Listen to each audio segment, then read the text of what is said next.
ছাত্র আন্দোলনের সময় সাংবাদিক তাহির জামান প্রিয় নিহতের ঘটনায় সাবেক প্রধানমন্ত্রী শেখ হাসিনা ও সাবেক স্বরাষ্ট্রমন্ত্রী আসাদুজ্জামান খান কামাল সহ ৭ জনের বিরুদ্ধে রাজধানীর নিউ মার্কেট থানায় একটি মামলা হয়েছে।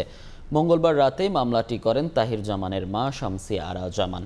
তবে পুলিশের বিরুদ্ধে মামলা নেয়ার ক্ষেত্রে গড়িমসি করার অভিযোগ ওঠে। প্রায় ১২ ঘণ্টা পর গত রাত ১২টার দিকে মামলা রুজু করে পুলিশ। মামলায় ৭ আসামির নাম উল্লেখ করা হয়েছে। প্রথম আসামি সাবেক প্রধানমন্ত্রী শেখ হাসিনা, এরপরে আছেন সাবেক স্বরাষ্ট্রমন্ত্রী আসাদুজ্জামান খান কামাল, সাবেক আইজিপি চৌধুরী আবদুল্লাহ আল মামুন, রমনা জোনের সাবেক ডিসি মোহাম্মদ আশরাফ ইমাম, রমনা জোনের সাবেক এডিসি হাফিজ আল আসাদ ও নিউ মার্কেট থানার সাবেক ভারপ্রাপ্ত কর্মকর্তা আমিনুল ইসলামকেও আসামি করা হয়েছে। কোটা সংস্কার আন্দোলন চলাকালে গত ১৯ জুলাই ঢাকার গ্রিন রোডে গুলিবিদ্ধ হয়ে মারা যান তরুণ আলোকচিত্রী তাহির জামান প্রিয়।